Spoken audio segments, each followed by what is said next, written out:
कितने स्ट्रॉन्ग हैं एसिड और बेस के सॉल्यूशन, ये हम कैसे पता करेंगे। यहाँ पे दिया हुआ है,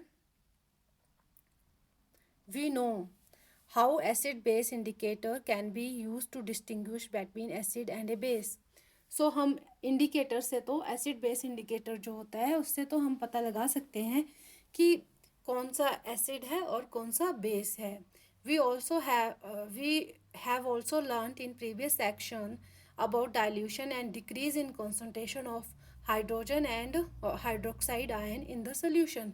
और अब हमने ये भी पिछले सेक्शन में पढ़ा कि हम कैसे हाइड्रोजन आयन और हाइड्रोक्साइड आयन की कंसंट्रेशन को कम कर सकते हैं with water dilution. Okay, so can we quantitatively find the amount of these ion present in solution. क्या हम उनकी क्वांटिटी या उनका अमाउंट बता सकते हैं कि कितने अमाउंट में हैं आयंस और इस सॉल्यूशन में, किसी भी सॉल्यूशन में। कैन वी जज how strong A given acid और बेस इज। क्या हम जज कर सकते हैं कि जो हमें एसिड और बेस दिया गया है वो कितना स्ट्रॉन्ग है। We can do this by making use of universal indicator. हम इसको कैसे कर सकते हैं, we can do this making use of universal जो इंडिकेटर है उसके थ्रू हम इसका पता करेंगे। Which is a mixture of several indicators. जो क्या होता है universal indicator, mixture of several indicators. The universal indicators shows different colours at different concentration of hydrogen ion in the solution. जो यूनिवर्सल इंडिकेटर है वो क्या शो करता है, डिफरेंट कलर शो करता है जब हाइड्रोजन आयन के डिफरेंट कंसंट्रेशन होती है सॉल्यूशन में। जैसे कि अगर कोई scale of measuring hydrogen ion concentration in a solution called pH scale has been developed. अगर इसके लिए क्या डेवलप किया गया है, एक स्केल डेवलप हुई है, मतलब हाइड्रोजन आयन की कंसंट्रेशन को जानने के लिए एक ऐसी स्केल है जिसमें पीएच स्केल जिसमें हम हाइड्रोजन आयन की कंसंट्रेशन का पता कर सकते हैं कि वो कितना स्ट्रॉन्ग है। The P in pH stand for potence in German. PH जो है उसमें से जो पी है वो पोटेंस है इन जर्मन, मीनिंग पावर। उसका मतलब होता है पावर, कितनी पावर है हाइड्रोजन आयन की, मतलब इसीलिए पीएच कहा जाता है उसको। On the pH scale we can measure pH generally from 0 to 14। 0 very acidic और 14 मीन्स वेरी अल्कलाइन। अगर 0 है तो वेरी एसिडिक है, अगर 14 की तरफ आता है तो वो वेरी अल्कलाइन है। pH should be thought of simply as a number. हम pH की जो एक स्केल है, कंसंट्रेशन है जो हाइड्रोजन आयन की, उसको हम एक नंबर में डिफाइन कर सकते हैं, नंबर में, विच इंडिकेट द एसिडिक और basic nature of the solution. जो ये हमें बताती है कि कितना एसिडिक है और कितना बेसिक है। Higher of hydronium ion concentration lower is the pH value. अगर हाइड्रोनियम आयन मतलब क्या होता है, हाइड्रोजन आयन। अगर हाइड्रोजन आयन की कंसंट्रेशन बहुत ज़्यादा है तो पीएच की वैल्यू बहुत लो होगी, मतलब 1 2 3, मतलब उसकी वैल्यू बहुत कम होगी। The pH of neutral solution is 7। और न्यूट्रल अगर एसिड और बेस में से कुछ भी नहीं है, वो अगर सोल्यूशन न्यूट्रल है तो उसकी वैल्यू 7 होगी। Value less than 7 on the pH scale represent the acidic solution. और जो 0 से 7 तक है उसको हम एसिडिक सोल्यूशन कहते हैं। और as the pH value increase from 7 to 14, जैसे ही पीएच वैल्यू जो वो 7 से 14 होती है तो उसमें इंक्रीज इन हाइड्रोक्साइड आयन की कंसंट्रेशन इंक्रीज होती है, that is increase in strength of alkali. Generally proper impregnated with the universal indicator is used for measuring pH। हम यूनिवर्सल इंडिकेटर का यूज़ करते हैं पीएच की वैल्यू को फाइंड आउट करने के लिए। यहाँ पे आप देख सकते हैं कि 0 से 14 तक हमें दिया हो गया है। सो और बीच में न्यूट्रल है 7 वैल्यू पे। सो और एसिडिक नेचर इंक्रीज, यहाँ पे एरो भी दिए गए हैं कि एसिडिक नेचर इंक्रीजिंग 7 के से 0 की साइड पे इंक्रीज हो रहे हैं एसिडिक नेचर। और मतलब न्यूट्रल से अगर 0 की साइड पे जाएगा तो भी क्या होगा, एसिडिक नेचर इंक्रीज होगा। और अगर 7 मतलब न्यूट्रल सोल्यूशन से अगर हम 14 की तरफ जाएंगे तो बेसिक नेचर जो है वो इंक्रीज होगा। So increase in hydrogen ion concentration और डिक्रीज इन हाइड्रोजन आयन। और जो लेफ्ट हैंड साइड है वो एसिडिक है और राइट हैंड साइड जो है वो है बेसिक। सो जब अगर कोई सॉल्यूशन बेसिक है तो उसमें हाइड्रोजन आयन की वैल्यू जो है वो ऑब्वियसली कम होगी। यहाँ पे आप देख सकते हैं ब्लू और वाइट लाइंस हैं, ब्लू और वाइट कलर के इसमें दिखाया गया है कि अगर 0 पे जो है वो मैक्सिमम ब्लू है और 14 पे मैक्सिमम वाइट है। सो जो ब्लू है वो एसिडिक नेचर को शो करता है और वाइट है वो हमारा बेसिक नेचर को। सो यहाँ पे एक टेबल दिया गया है और एक activity 2.11 test the pH value of solution given in the table 2.2। अब इनकी जो है पीएच वैल्यू हमें चेक करनी है। Record your observation, what is the nature of substances on the basis of your observation. So अब यहाँ पे हम कलर के बेस पे, पीएच पेपर होता है एक, उसको जब हम सॉल्यूशन में डिप करेंगे तो उसका कलर चेंज होता है। उसके कलर के बेस पे हम यहाँ पे बता सकते हैं कि पीएच वैल्यू कितनी है, कि वो एसिडिक है या बेसिक है, और कितना एसिडिक है और कितना बेसिक है। सो यहाँ पे आप देख सकते हैं ये कलर दिया गया है। ये अगर 7 है मतलब ग्रीन कलर का जो है वो हमारा पीएच पेपर होगा। और अगर वो रेड हो जाता है पूरी तरह से तो वो एसिडिक इन नेचर हो गया। और अगर पूरी तरह से ब्लू हो जाता है तो वो हमारा बेसिक। और यहाँ पे ब्लू और रेड की और ग्रीनिश रेड, ग्रीन भी बीच में दिया गया है। अगर ये सारे कलर शो करता है तो हम कौन से नंबर से ये मैच करता है वो हम देख सकते हैं कि उसकी कंसंट्रेशन कितनी है। pH of some common substances shown on a paper and colors are only a rough guide। so ये कलर जो है वो एक रफली आइडिया दिया गया है। the strength of acid and bases depend on the number of hydrogen ion and hydroxide ion produced respectively।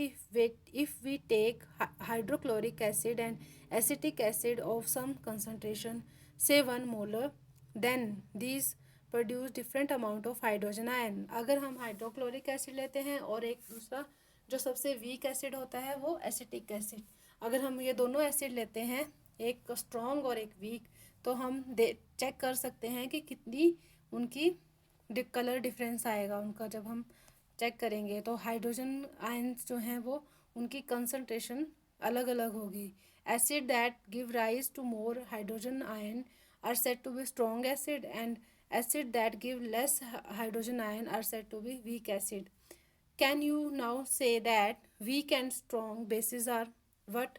weak and strong bases are, क्या आप बता सकते हो कि वीक और स्ट्रॉन्ग और कौन सा वीक है और कौन सा स्ट्रॉन्ग है बेस में। सो सेम हम एक्टिविटी रिपीट कर सकते हैं जैसे कि हमने एसिड्स के लिए की। सो यहाँ पे अब है importance of pH in everyday life. Are plants and animals pH sensitive? क्या प्लांट्स और एनिमल्स की भी पीएच वैल्यू होती है, वो भी पीएच सेंसिटिव होते हैं? Our body work within the pH range of 7.0 to 7.8। Living organisms can survive only a narrow range of pH value. So जो लाइव मतलब ऑर्गेनिज्म होते हैं वो क्या नैरो रेंज में ही सर्वाइव करते हैं। मतलब कि हमारी जो ह्यूमन बॉडी है वो किस में वर्क करती है, 7.0 से 7.8 के बीच में। When pH of rain water is less than 5.6 it is called the acid rain. अगर 5.6 से जो है पीएच वैल्यू जो है वो लेस है तो वो एसिड रेन कहते हैं हम उसको। When acid rain flows into the river, it lowers the pH value of river water. So जो रिवर का वाटर है उसको भी वो एसिडिक कर देती है. So survival of aquatic life in such rivers become difficult, क्योंकि एसिडिक वाटर हो जाएगा तो जो एक्वेटिक लाइफ, जो भी रिवर में क्रिएचर्स होते हैं, जो भी एनिमल्स होते हैं, वो उनके लिए डिफ़िकल्ट हो जाता है जीना, मतलब उनकी लाइफ खतरे में आ जाती है अगर एसिड रेन हो तो. So the atmosphere of Venus is made up of thick white and yellowish cloud of sulphuric acid. Do you think life can exist on this planet? So अगर जहाँ पे वीनस की जो एटमॉस्फेयर है उस पे made up of thick white and yellowish cloud, मतलब उसके जो थिक वाइट और येलो क्लाउड हैं वो किसके बने हैं? सल्फ्यूरिक एसिड के. तो वहाँ क्या लाइफ एग्जिस्ट कर सकती है? नहीं, क्योंकि हमारी ह्यूमन बॉडी 7 मतलब एसिडिक नेचर में हम नहीं रह सकते. Acid is in other planets. Okay, so what is the pH of soil in your backyard? So अब क्या आपको मालूम है कि आपकी जो घर के पीछे का गार्डन है उसकी पीएच वैल्यू क्या है? उसके सॉइल की पीएच वैल्यू क्या है?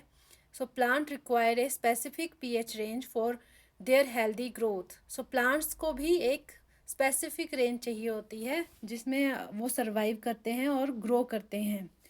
To find out the pH required for healthy growth of a plant, you can collect the soil from various places and check the pH in the manner described below in activity 2.12. Also, you can note down which plants are growing in region from which you have collected the soil. So, अब आप क्या करेंगे? अपने जो garden की soil को collect करोगे और उसकी पीएच वैल्यू को चेक करोगे और फिर आप नोट डाउन करोगे कि कौन कौन से प्लांट्स उस रीजन में ग्रो कर रहे हैं कितनी पीएच वैल्यू पे. सो ये हमारी एक्टिविटी है 2.12. Put about 2 gram soil in a test tube and add 5 ml water to it. Shake the content of test tube, filter the content and collect the filtrate in test tube. So check the pH value of this filtrate with the help of universal indicator paper. So what can you conclude about the idea soil pH for growth of plant in your region? So अभी आपने इस activity में क्या क्या करना है? एक test tube लेनी है, उसमें 2 ग्राम सॉइल डालनी है, फिर 5 ml वाटर डालना है, फिर उसको अच्छे से शेक करना है, फिर उसको फ़िल्टर करना है फिल्ट्रेट से.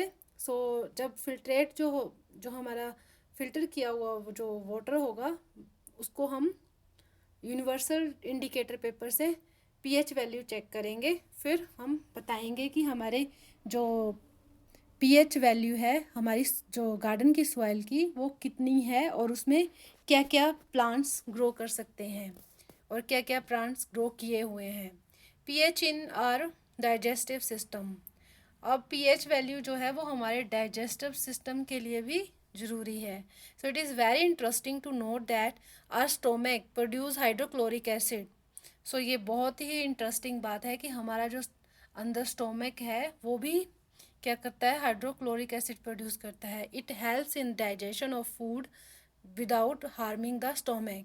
और ये डाइजेशन में हेल्प करता है बिना हमारे स्टोमक को हार्म पहुंचाए. During the digestion the stomach produces too much acid and this causes pain and irritations. जब इनडाइजेशन हो जाती है तो हमारे पेट में बहुत सारा एसिड हो जाता है और उससे हमें पेन और इरिटेशन होती है. To get rid of this pain, people use bases called antacids. One such remedy must have been suggested by you at the beginning of this chapter. This antacid neutralizes the excess acid. Magnesium hydroxide, milk of magnesia, a mild base, is often used for this purpose. So जब भी हमारा indigestion की हमें problem होती है तो हम basis को चूज़ करते हैं ताकि वो हमारे अंदर जो एक्सेस में एसिड प्रोड्यूस हो चुका है उसको न्यूट्रलाइज कर सके. सो इतना इम्पॉर्टेंट है पीएच, हमारा pH value. PH change as a cause of tooth decay. So अगर हमारी पीएच वैल्यू जो है वो चेंज हो रही है, सो हमारा क्या होगा, टूथ डिके भी हो सकता है, हमारे जो दांत हैं वो भी डिके होना शुरू हो सकते हैं। इसलिए हम एसिडिक ज़्यादा चीज़ें नहीं लेनी चाहिए। So tooth decay starts when the pH of the mouth is lower than 5.5। अगर हमारे मुंह में, मतलब हमारे माउथ की अगर पीएच वैल्यू जो है वो 5.5 से लोअर है, मतलब मोर एसिडिक है, तो क्या होगा, tooth enamel made up of calcium हाइड्रोक्सा apatite.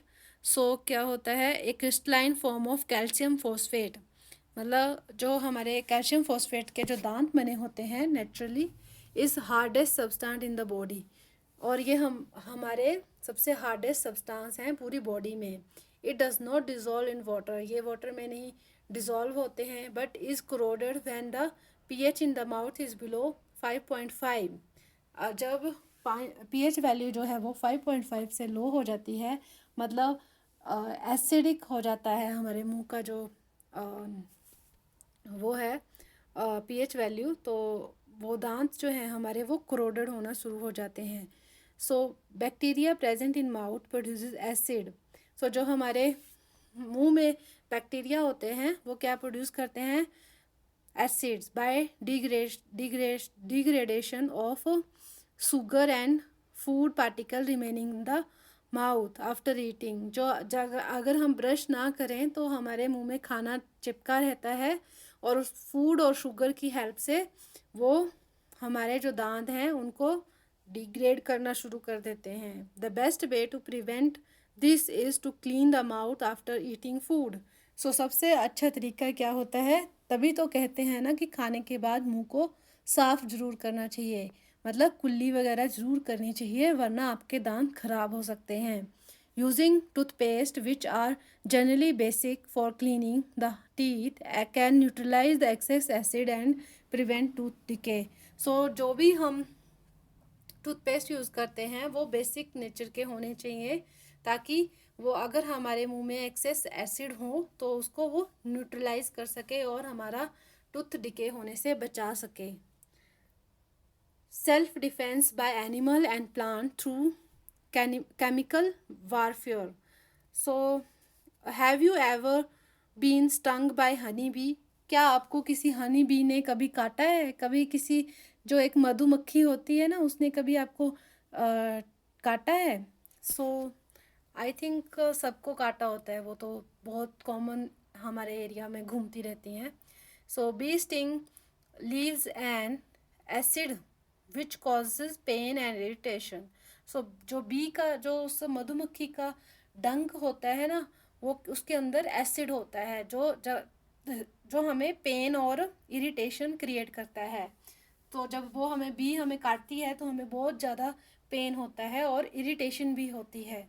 Use of mild base like baking soda on the stung area gives relief. जब हम उसके ऊपर बेकिंग सोडा को लगाते हैं जहाँ पे उसने काटा होता है तो हमें रिलीफ महसूस होता है, हमें आराम मिलता है। Sting hair of nettle leave inject methanoic acid causing burning pain. So अगर वो उसका जो छोटा सा स्टिंग के टाइम पे हेयर इंजेक्ट करती है वो, तो वो कौन सा होता है, मेथोनिक एसिड, जो हमें बर्निंग पेन जो है वो कॉज करता है। So nature provide neutralisation options. So हमारा जो नेचर है वो बहुत सारे न्यूट्रलाइजेशन ऑप्शन हमें प्रोवाइड करता है। सो यहाँ पे आपको जानने को मिलेगा, एक nettle is a herbaceous plant. Nettle is a herbaceous plant which grow in the wild. So its leaves have stinging hair which cause pain, stings when touched accidentally. सो अगर उसने हमें, मधुमक्खी ने जब काटा होता है उसका हेयर वहाँ पे होता है, अगर हम वहाँ पे टच करें बाय एक्सीडेंटली तो हमें वहाँ पे बहुत ज़्यादा पेन होता है। This is due to the methanoic acid secreted by them, क्योंकि उस हेयर से मेथोनिक एसिड निकलता है। और a traditional remedy is rubbing the area with leaf of dog plant. एक डॉग प्लांट होता है, अगर उसके पत्तों को वहाँ पे रगड़ेंगे तो हमें रिलीफ मिलता है। Which often grow beside the nettle in the wild, जो कि ऐसे ही जंगल में उगता है। Can you guess the nature of dog plant? क्या आप उस प्लांट का नेचर बता सकते हो कि वो कौन सा होगा? ऑब्वियसली इन बेस होगा, क्योंकि जो हमें डंक लगा है वो एसिडिक इन नेचर होता है। So next time you can you know what to look out for if you accidentally touch a nettle plant while trekking. Are you aware of any of these other effective traditional remedies for such things? क्या आपको भी पता है और traditional remedies के बारे में, अगर ऐसा कोई हमें कट लग जाए या कोई काट ले तो? यहाँ पे हमें कुछ नेचुरल अकरिंग एसिड्स दिए हुए हैं, जो कि यहाँ पे आप देख सकते हैं। नेचुरल सोर्स क्या है? विनेगर। विनेगर में एसिटिक एसिड होता है, ऑरेंज में सिट्रिक एसिड होता है, टर्मरिन में टार्ट्रिक एसिड होता है, टोमेटो में ऑक्जेलिक एसिड होता है, और सोर कर्ड में लैक्टिक एसिड होता है, लेमन में सिट्रिक एसिड, और एंट स्टिंग में मेथोनिक एसिड, और नेटर स्टिंग में मेथोनिक एसिड। कोई भी स्टिंग है उसमें मेथोनिक एसिड हमें मिलता है।